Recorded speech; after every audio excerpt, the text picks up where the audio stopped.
Hey, it's your friend Kinsey here at the Flocking Farm. Day 2, Project Garden. Let's get into it. What was that? That didn't look good. Hey, I'm Kinsey. I'm a crazy homesteader with a lot of ambitions. I like to talk a lot, and I'm a little goofy, but I'm passionate about intentional living, and I love my family. This is our story at the Flocking Farm. Woo! Day 2 of Project Garden. This is future editing Kinsey here. I love how in the first video I wasn't even sure if I was going to do more than one box, and in day 2 here you'll see us work on several together. Really quick, before you ask, no, I'm not going to like an 80s party even though I have my shoulder pads and stuff in and crazy makeup going on. I was just feeling mega creative today, so I decided every day is an opportunity to dress up. Let's have some fun with it.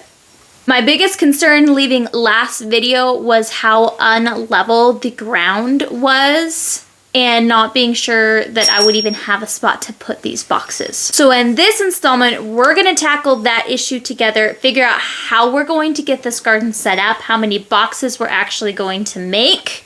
Might have some minor hiccups along the way with the tractor. We're excited to share this with you. Let's get into today's video and figure out how much we can get done in day 2. Okay, it is a new day. Everyone is on their way back from the weekend trip, so the plan is to really focus on getting all the rest of the boards cut so that if my father-in-law needs to take the chop saw back, I don't need it anymore. I'd like to cut another 8x4 foot box and then 2 4x4 foots. I don't know if I'm going to end up planting in all of those, but that's kind of the max I would want to plant. Being pretty green at this, so to say, I don't want to go overboard, so I don't even know if I'm going to use all of those, but I'd rather just have them cut in there in case I want to use them. The idea is vegetables in the 2 4x8 foot beds. One of the 4x4 foot beds would be for fruit and the other 4x4 would be for herbs. Again, I don't know if I'm even going to use all of those, but I want all of that cut just in case I decide I want to do more with the gardening this year. The weather today is looking very similar to yesterday. It's overcast, it's cloudy, there's a little bit of thunder rumblings, but not much. I'm hoping this is pretty much what it stays like all day. I'd like to get all of the cutting done before Otto gets home and then sit down and noodle with him on what we want to do about the fact that it's so unlevel there. If I can make it work, or if he would be able to bring the tractor in and help level just that little area that I weed whacked out, which would save me from having to rake up all of those weeds before I put my weed barrier fabric down. So let's go. My gloves from yesterday, left them outside. Luckily I have a second pair, so I will be using these gloves today. Dollar store, they're actually really nice. I like them a lot. Hearing protection, ear protection, let's go. My first step here was to finish figuring out what pieces of wood I actually wanted to cut into boxes. If you remember from the last video, I'm just using a whole bunch of boards that were left over from the mill that my husband and his friends were working on. So they vary greatly in size. I did do a little bit of Googling, and Google told me that you should try to aim for your boxes to be at least a foot deep. So that was my goal as I started measuring and cutting my boards, to make sure that it was deep enough to do square foot gardening at least halfway decent. And sourcing the boards was a big part of that, making sure that I actually had some that were relatively similar in size. Once I found and sourced those, I just got crazy cutting away. I kind of gave up on using my speed square later here. I started by using the speed square because for me that's best practices. That's how I learned to do it when I worked with my dad. But these boards were too big just to cut straight through. So you'll see on each and every one of these, I have to cut it and then flip it over and cut it again in order to get through the width of these boards. And I found that just having a general mark, because again, I don't need these to be perfectly flush or square. These are just garden beds. If I was able to just do my initial cut, I just matched up the blade with the cut on the opposite side, and it was plenty fine in order to get these cut how I needed to. I just made sure that it was flush on the back end of the saw here, and then went crazy with it, making sure to get all of my boards done before my father-in-law got home, because that was the entire goal of this process, was to be done using the chop saw by the time that everyone got home. We have all of our wood cut. There she be. That'll get me another 4x8 and 2 4x4 boxes. Alrighty, I think we're done with the chop saw. Hi. We've reached a good stopping point. Otto is probably 30 to 45 minutes from home, so that gives me just enough time to fuel up on a little bit more coffee, give her a proper feeding, and then hopefully get my weight training exercise in before he gets home. Then we can fuel up ourselves with some food and head back outside to get some more work done. That's Ema's fuel. Okay, I'm gonna take that, thank you.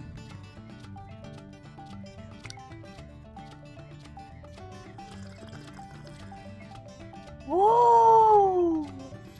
You have spaghetti all over you, kid.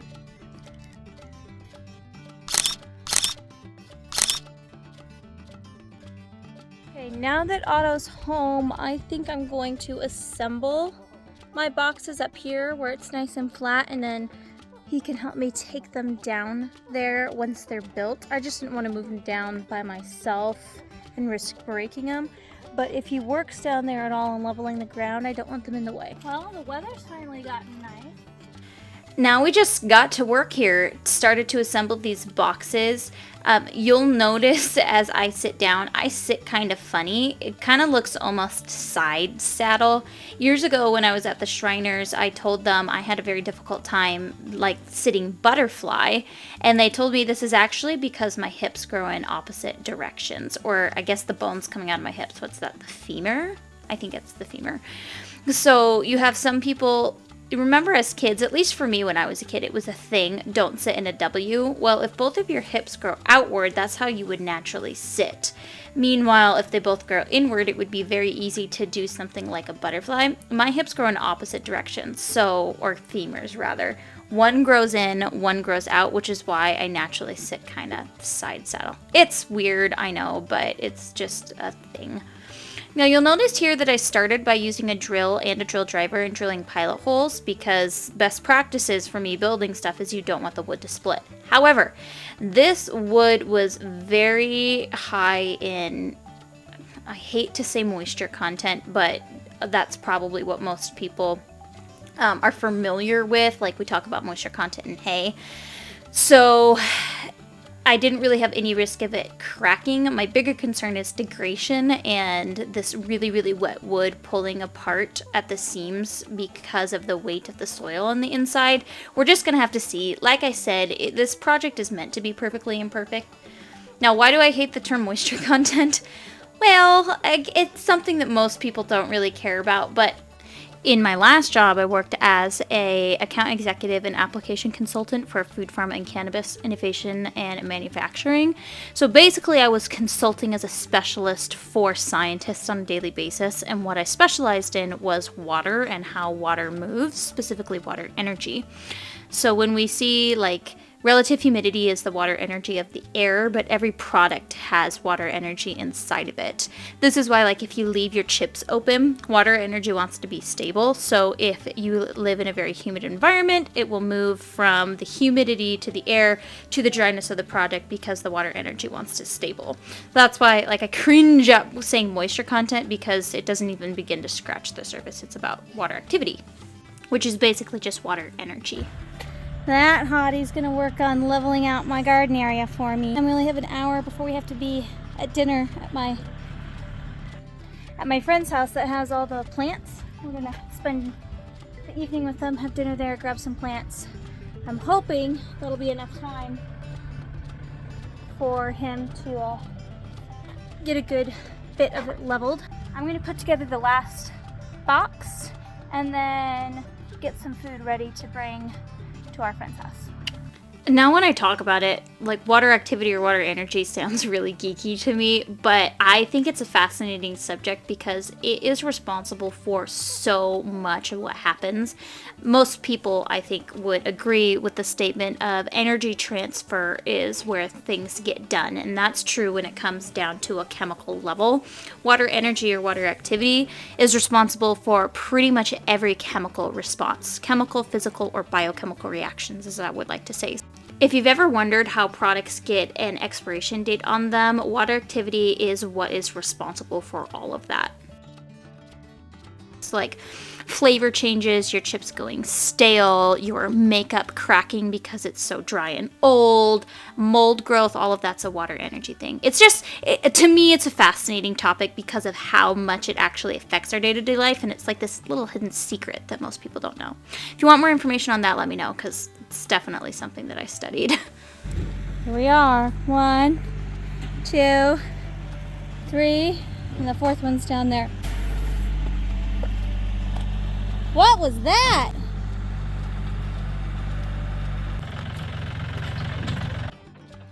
That didn't look good. Oh, okay, good. Yeah, I thought it was threatening.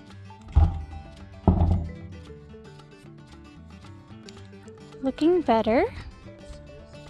My father-in-law has his chop saw back. I went and grabbed hydraulic fluid and a replacement hose for the tractor, of which Otto is on now. He has about 20 minutes on that before we have to leave. So hopefully we'll be at a good stopping point. Oh yeah, that's looking much better. Thank you so much for spending some time with us today. We really appreciate it. We know you could have been anywhere and you chose to spend some time with us, and we do not take that for granted. So thank you for joining us on this crazy journey. As I said before, during the installment of Project Garden, I'm going to continue releasing one video a week, so stay tuned. Friday next week, I will be releasing part 3 in this series. Any questions, comments, suggestions, please leave those in the comment box down below. And would you be terribly opposed to hitting that subscribe button so we don't miss each other in passing? We love sharing with you and all the crazy stuff that we're doing in our life here. Also, what would you have changed about this box construction? Do you have any specific ideas that you want to share down below for me? I love your opinion, so feel free to leave that down below. I know I got a little geeky in this episode on water activity. It's something that I spent a lot of time studying and consulting companies on.